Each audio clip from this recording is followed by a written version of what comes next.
ನಮ್ಮ ಆರೋಗ್ಯಕ್ಕೆ ಕರಿಬೇವಿನ ಸೊಪ್ಪು ಅನೇಕ ಲಾಭಗಳನ್ನು ತಂದುಕೊಡಲಿದ್ದು ಬೆಳಗ್ಗೆ ಖಾಲಿ ಹೊಟ್ಟೆಗೆ ಒಂದೆರಡು ಕರಿಬೇವಿನ ಎಲೆಗಳನ್ನು ಜಗಿದು ತಿನ್ನುವುದರಿಂದ ಅಥವಾ ಕರಿಬೇವಿನ ಎಲೆಗಳನ್ನು ನೆನೆಸಿದ ನೀರನ್ನು ಸೇವಿಸುವುದರಿಂದ ತೂಕ ಇಳಿಕೆ, ಶುಗರ್ ಕಂಟ್ರೋಲ್ ಇತ್ಯಾದಿ ಪ್ರಯೋಜನಗಳಿವೆ. ಅವುಗಳನ್ನು ಒಂದೊಂದಾಗಿ ತಿಳಿದುಕೊಳ್ಳೋಣ ಬನ್ನಿ.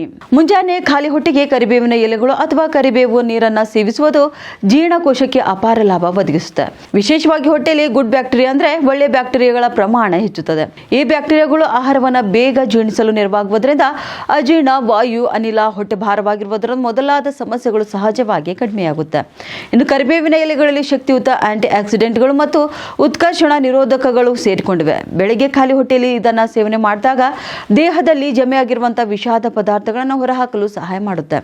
ಜೊತೆಗೆ ಲಿವರ್ ಕಾರ್ಯಕ್ಷಮತೆಯನ್ನು ಕೂಡ ಸುಧಾರಿಸಿ ದೇಹ ಶುದ್ಧೀಕರಣ ಮಾಡುತ್ತದೆ. ಖಾಲಿ ಹೊಟ್ಟೆಯ ಕರಿಬೇವು ನೀರು ಮೆಟಬಾಲಿಸಂ ಹೆಚ್ಚಿಸುವಲ್ಲಿ ಸಹಕಾರಿಯಾಗಿದ್ದು ಇದು ದೇಹದ ಕೊಬ್ಬು ಕರಗುವಿಕೆಯನ್ನ ಚುರುಕು ಮಾಡುತ್ತದೆ ಮತ್ತು ತೂಕ ಇಳಿಕೆಗಾಗಿ ಪ್ರಯೋಜನಕಾರಿ ಕೂಡ ಆಗಿದೆ. ಉತ್ತರ ಕರ್ನಾಟಕ ನ್ಯೂಸ್, ಇದು ಕನ್ನಡದ ಉಸಿರು.